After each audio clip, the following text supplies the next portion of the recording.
finalmente chegamos à análise de um arco que eu desconhecia em sua maior parte, já que ainda não foi adaptado para anime. É bem verdade que eu já tinha lido alguns capítulos do arco Moro, mas foram poucos. Qual terá sido então minha primeira experiência com essa parte da história? Bom, eu devo dizer que é difícil de definir. Por um lado, não tenho a menor dúvida de que esse é o melhor arco do Super até o presente momento, pelos motivos que veremos a seguir. Por outro, devo dizer que a saga Moro dá, como se diz no popular, uma no cravo e outra na ferradura. É dizer, esse arco vai alternando em igual número acertos e erros de uma maneira muito pouco usual. Em alguns casos, há até acerto e erro relacionados ao mesmo elemento da história, o que não deixa de ser curioso. Apesar de ser uma estrada acidentada, no entanto, o saldo final é bem interessante. E vejamos aqui o porquê. Em homenagem ao arco, hoje eu também vou alternar entre os pontos positivos e negativos da saga aqui na exposição. O primeiro grande ponto de elogio que devo fazer está relacionado ao próprio personagem do vilão da saga. Na verdade, o Moro em si é um personagem qualquer nota. Ele não tem nenhum objetivo diferente do que já vimos por aí e nem é bem caracterizado. Enquanto vilão ele é bem do mediano. Porém, o que merece bastante estima aqui é o modo como ele luta. Esse é um ponto que eu já falei aqui zilhões de vezes, mas vamos uma vez mais. Dragon Ball enquanto franquia precisa dar uma variada em certas fórmulas e nesse sentido o Moro é uma novidade bem-vinda. O seu estilo de luta está intimamente ligado a uma técnica bastante apelona e pouco usual no universo de Dragon Ball. Ao invés de simplesmente ele ter uma quantidade brutal de poder, como geralmente acontece, ele tem a capacidade de sempre se fortalecer em luta, sugando a energia dos planetas e até mesmo dos seus oponentes. Essa simples ideia é tão efetiva que ela tem reflexos no roteiro do arco, isto é, ela não é boa apenas por ser diferente do usual, mas também pelo impacto que causa nos acontecimentos. O fato de o poder do vilão ser de absorver a energia dos inimigos fez com que o Vegeta tivesse, ele próprio, que buscar uma técnica também diferente para vencer esse adversário. Apenas aumentar o volume do seu poder, como geralmente acontecia nos outros arcos, não seria efetivo contra Moro, então a solução usada teve que ser criativa também. Para além disso, em dado momento nesse arco, quando Moro estava no auge dos seus poderes, o senso de perigo por ele representado também foi maior do que o que costumamos ver em Dragon Ball, precisamente porque não estava claro como os heróis fariam para derrotar esse inimigo. O modo como eles sempre superavam seus obstáculos até ali não valeria de nada, então como é que eles agiriam? Essa indefinição aumenta a tensão do arco, porque nos outros geralmente a gente já sabe o que vai acontecer, vai ter algum treinamento, alguma técnica de aumento de poder especificamente, alguma coisa nesse sentido que vai terminar resolvendo a luta em favor dos heróis. Mas aqui não. Como é que eles fariam aqui? Aumentar seu poder só serviria para fortalecer o próprio inimigo. Então em algum momento ficou parecendo que eles estavam realmente em um beco sem saída. E isso eleva a atenção dos acontecimentos, né? Fora isso, as lutas em si contra o Moro foram bem interessantes. Primeiramente por conta das coreografias, né, que é um ponto no qual o Toyotaro geralmente acerta na minha visão. Se tem uma coisa que eu não posso reclamar dele, é na criatividade das coreografias que ele desenha. Ainda que a arte dele não me agrade tanto quanto a do Akira, né, a quadrinização dele não é tão fluida quanto a do Akira, nem nada do tipo, mas esse é um fator que geralmente não deixa a desejar. Mas além disso, no nível do roteiro, essas batalhas contra o Moro estão bem satisfatórias aqui na saga. A primeira luta é aquela na qual o vilão demonstra todo o perigo representado por sua técnica, né? A função dela no enredo é essa, é mostrar o quão perigoso é esse novo vilão. Apesar de ser bem mais fraco, ele consegue derrotar o Goku e o Vegeta absorvendo seus poderes. A segunda luta tem um enorme mérito de usar de maneira interessante o personagem do Majin Buu, que estava escanteado há muito tempo, e o seu grande arsenal de técnicas, o que permite assim uma variação na dinâmica do combate, que é bastante cartunesco, né? Bastante puxado para o humor. A luta do Majin Buu contra o Moro, com seus golpes de personagem de cartoon americano, né? Então é muito interessante isso, é bem legal essa parte. Fora que trouxe para o centro das atenções um personagem antigo que não tinha sido muito bem explorado, que era aquele Kaioshin que residia dentro do Majin Buu, né? Também ele tinha suas próprias técnicas específicas de combate e isso ajudou a enriquecer essa parte da história. E teve até luta no espaço, né? O que nunca é demais. Além disso, essa essa luta é interrompida com uma boa solução de roteiro, que é o aliado do Moro aproveitando a distração dos heróis para acionar o Porunga e realizar seus desejos, né, fortalecendo assim o Moro. Então parecia que o vilão ia perder, mas aí houve uma nova reviravolta para que ele voltasse a ter vantagem no combate, e essa reviravolta é interessante, é bem escrita, vamos dizer assim. E a terceira e última luta, né, que é a decisiva, está cheia de boas reviravoltas e de cenas de grande impacto dramático, o que dá um tom épico a tudo o que ali ocorre. E ainda tem a nova técnica do Vegeta de separação do espírito, que é uma grande ideia justamente pelos motivos que eu já falei, né, de variação, mudar um pouquinho a fórmula e de ter o potencial de apresentar uma variação no modo como as lutas acontecem em Dragon Ball. Então se essa técnica for bem explorada, ela pode abrir novas possibilidades para a franquia, né? Até aqui tá tudo lindo, só que aí chega a hora na qual o arco derrapa. Se as lutas com o Moro são todas boas, cada uma a seu modo, as demais lutas são todas muito safadas. Para ser justo, a batalha contra o 7-3 também é interessante, e em algum momento ela é extremamente tensa, porque parece que realmente não tem jeito de derrotar esse inimigo, mas fora ele, todos os outros minions do Moro são completamente esquecíveis. Essa é a parte do arco na qual baixou o modo Torneio do Poder no Toyotaro. Ele quis de alguma forma valorizar os personagens secundários, dando a eles alguma participação nos acontecimentos. Essa é uma ideia com a qual eu estou sempre de acordo, porque eu acho que o Kuririn, o Tenshinhan, o Yantia e outros devem sim voltar a ter relevância na série. Só que isso não pode ser feito mediante lutas mal elaboradas, genéricas e contra inimigos que não têm importância. Todos esses heróis fizeram alguma coisa nesse arco. Mas vocês acham que eles saíram valorizados? O Tenshinhan e o Caos se valorizaram enfrentando o Magenta do Universo 7? O Mestre Kami se valorizou enfrentando aquelas meninas lá? No final das contas, tentar trazer os secundários para o centro das atenções mediante lutas genéricas não os valoriza e ainda torna o arco bastante arrastado, então você perde dos dois lados, né? A experiência da leitura ficou prejudicada porque esses combates não agregam nada à saga e à franquia como um todo. São só capítulos que podem facilmente ser pulados para que cheguemos logo ao que interessa. Então a ideia de valorizar os secundários é boa, mas não é assim que se faz. As lutas deles têm que significar alguma coisa, seja por um desenvolvimento novo desses personagens, seja por ter algum impacto real no andamento dos eventos, no andamento da saga. Fora disso, é só enrolação. E quando é só enrolação, você só quer pular logo e ir logo para a parte que importa, que é a luta contra o vilão final. Então, além de não realmente respeitar esses personagens, ainda faz com que o arco tenha uma experiência lenta de leitura, meio chata, com partes que poderiam ser cortadas, né? Então isso aí foi ponto negativo. Agora vamos para mais um ponto positivo. Muito me agrada a ideia de usar elementos já conhecidos do universo de Dragon Ball e explorá-los de uma maneira mais adequada. Aqui nesse arco foi o planeta Yardrat. A sacada de trazer novamente esse elemento, né? Ou melhor, de trazê-lo pela primeira vez, já que na série original o planeta e os seus habitantes são apenas mencionados, é uma sacada muito boa. Nós podemos conhecer o planeta em que essa raça habitava, as técnicas que possuía e até mesmo o temperamento daquele povo. Não foi nada extremamente elaborado, é claro, mas ajudou a enriquecer o universo da série, ampliando elementos já conhecidos. O mesmo se diga da participação do Kaioshin absorvido pelo Buu. Era um personagem que nós apenas sabíamos que existia. Agora nós já conhecemos mais da sua história, da sua personalidade e até dos seus verdadeiros poderes. Aqui, acerto da saga Moro. Só que aí vem o outro lado da moeda, que é o fato de que esse arco é cheio, e eu repito, cheio de ideias recicladas da série original. A própria base do roteiro do arco, ao menos no início, é novamente a saga do Freeza. Outro arco que se passa em Namekusei, com o vilão buscando as esferas do dragão, massacrando os habitantes do local para conseguir o que queria. O conceito do Moro é ridiculamente semelhante ao de Majin Buu, tanto por ser outro vilão de milhões de anos que ficou selado por muito tempo, né? No caso do Buu, o próprio vilão estava selado, e no caso do Moro, só os poderes dele que estavam selados e ele estava preso, mas isso aí é detalhe pequeno, né? Tanto por isso quanto pelo fato de ele ter uma ligação específica com a ideia de comer. Majin Buu transformava os adversários em doce e os ingeria, e Moro come os próprios poderes diretamente, mas o conceito é quase o mesmo. Assim como na saga Freeza, a raça Namekuseidin é quase toda massacrada, ficando apenas uma criança viva, até a hora em que os outros são ressuscitados pelas esferas. Assim como na saga Freeza, tem um momento no qual os heróis tentam esconder as esferas, ou uma das esferas, como um plano para atrair o vilão. Assim como na saga Freeza, o vilão implora por clemência ao final da luta. Assim como na saga Freeza, existe um personagem que parece com os Zarbon, que é até da mesma raça dos Zarbon, pelo que eu entendi, que se transforma e fica mais poderoso e enfrenta o Vegeta. Assim como na saga do Piccolo Daimao, o vilão pede pra restabelecer seus poderes e voltar ao seu auge. Assim como na saga Cell, o Goku dá a ele uma semente dos deuses e até a cena do sacrifício do Meruos lembra muito a cena da morte do Android 16. Até a Sala do Tempo deu as caras de novo por aqui. E se brincar deve ter outras reciclagens que eu não lembrei, mas o fato é que são muitas mesmo. Aí você agora tá confuso.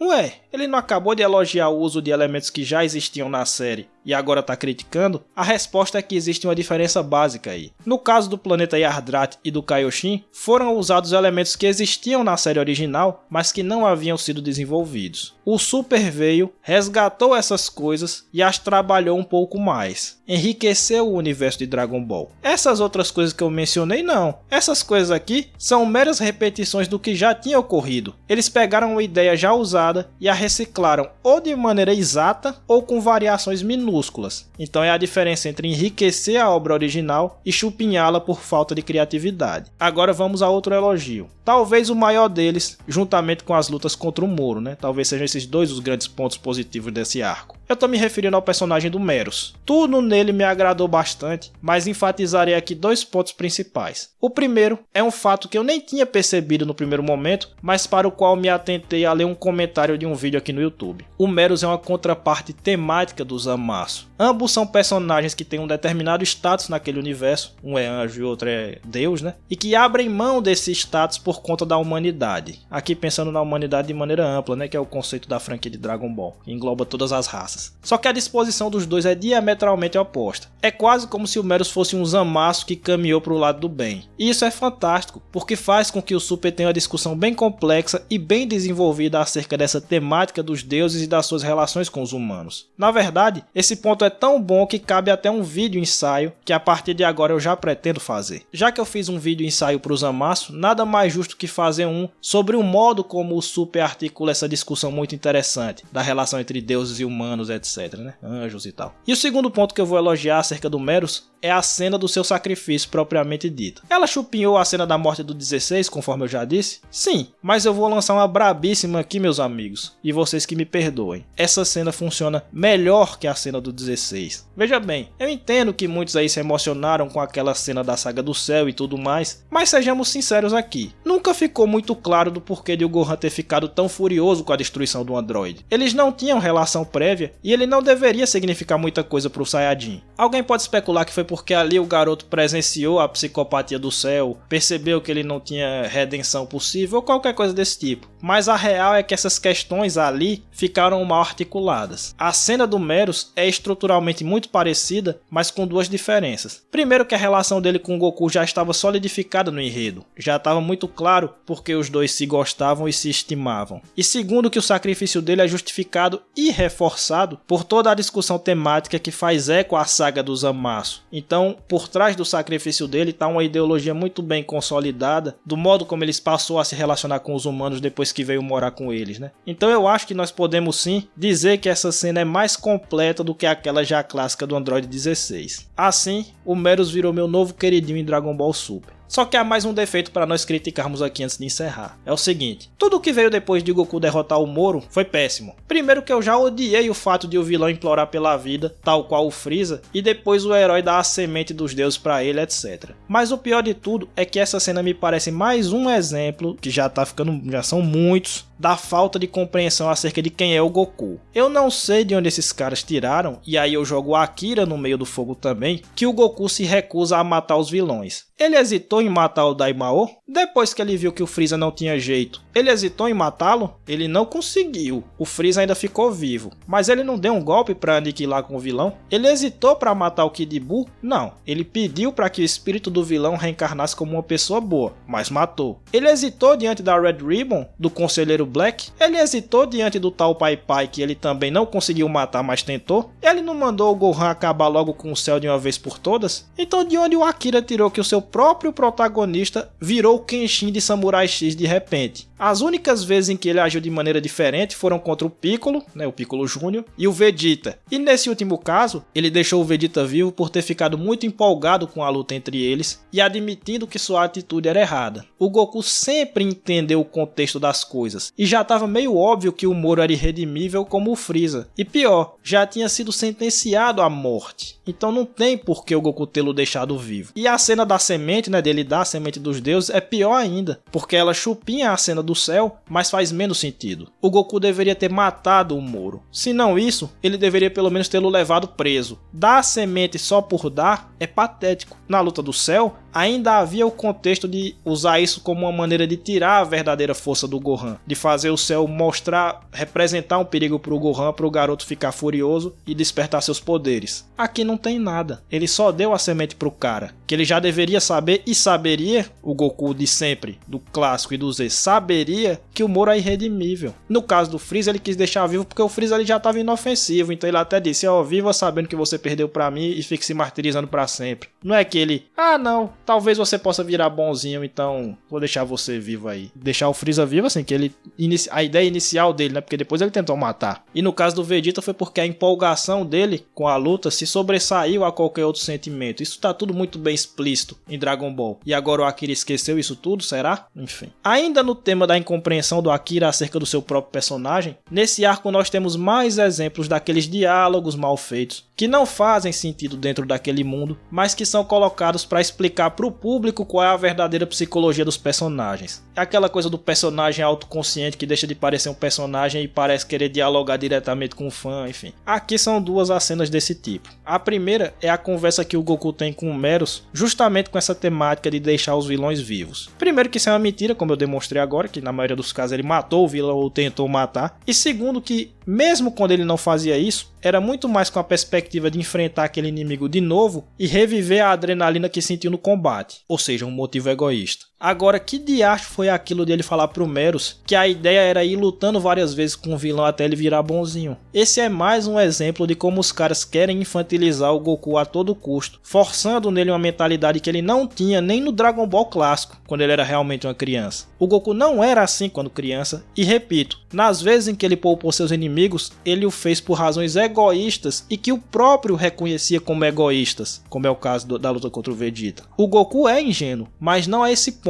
de acreditar na conversão de todos os inimigos mediante as lutas. Esse diálogo é tão ruim que eu juro pra vocês, cortou minha vibe da cena do sacrifício do Meros. A cena já tinha me ganhado emocionalmente, eu já tava investido. Aí eles botaram esse flashback pra reforçar a emoção da cena e arruinaram tudo, por conta de um diálogo artificial, forçado e que não faz justiça ao Goku, que trata o Goku como idiota, não como ingênuo. E o outro exemplo desse tipo de coisa é aquela parte na qual o Piccolo tá lá vendo o Vegeta lutando, né? E ele tá conversando com o Goku assim, eu não sei se vocês perceberam, mas o Vegeta mudou muito. É sério mesmo, bicho? O cara que apareceu na série matando pessoas e destruindo planetas a sangue frio e que agora é um pai de família que luta pra proteger os outros, e você jura que ele não é mais o mesmo do início? Obrigado por avisar, meu amigo, eu não tinha percebido que ele tinha se convertido, que ele tinha virado uma pessoa nova. Valeu mesmo. O cara vai lá e me bota um diálogo pra dizer que o Vegeta tá arrependido dos seus pecados, como se o próprio Vegeta dizendo antes na saga que ele não ia deixar o Moro matar Nameku Seijin porque ele próprio Vegeta já tinha feito muito mal a essa raça e não ia deixar ninguém mais mexer com ela. Como se essa cena já não fosse clara o suficiente que ele tinha se arrependido, não. O Toyotaro tem que botar o Piccolo dizendo, ó, o Vegeta não é mais o mesmo não, hein, rapaziada. Ele mudou, ele agora é uma pessoa boa, ele se arrependeu dos pecados dele. Puta que pariu, né? Tá bom, vamos lá. Enfim, é o Toyotaro sendo o Toyotaro, né? E pra piorar, ainda terminou o arco com a luta de Megazord lá, porque o cara recebeu a energia do Ubi, que aliás essa cena eu achei até bem legal, né? Uma maneira interessante de introduzir o Ubi. Mas aí o Goku volta ao instinto superior e aparece um Megazord lá pra segurar no braço do Moro. Ou então o fato do Meros ter voltado à vida. Rapaz, eu odiei isso com a força do cara. Meu Deus do céu, não é possível que Dragon Ball sempre vai arranjar um jeito, e nesse caso aqui um jeito bizonho, de reverter as consequências de tudo. Tipo, mesmo quando a esfera do dragão não pode resolver, eles arranjam um jeito de trazer o cara de volta. Deixa o Meros morto, porra. Eu gosto tanto desse personagem, foi tão bonita a cena do sacrifício dele, o cara vai trazer ele de volta, só que agora você é um humano.